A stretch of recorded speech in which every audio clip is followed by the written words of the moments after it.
camaat 30 manata göre. Neler çekeceğim. Ay.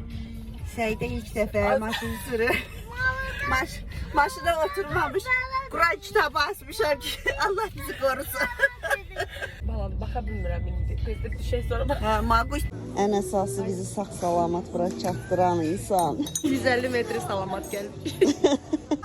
Bizim mədəni deyə böyütdüyümüz uşaqlar.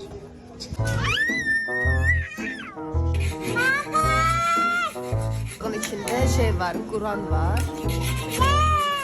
И волосы красиво.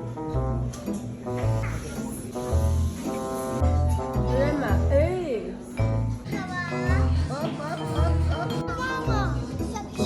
Полиция украсть. Полиция sizi görsə qorxar. Valla. O ne der pozladık. Oğlanlar elə dayanmır.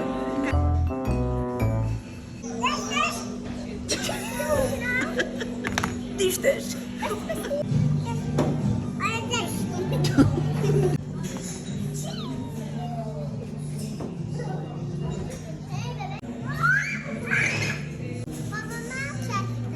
Çekmirəm, daha düş aşağı çık gidelim. Camaat 30 manata göre. Neler çekeceğim.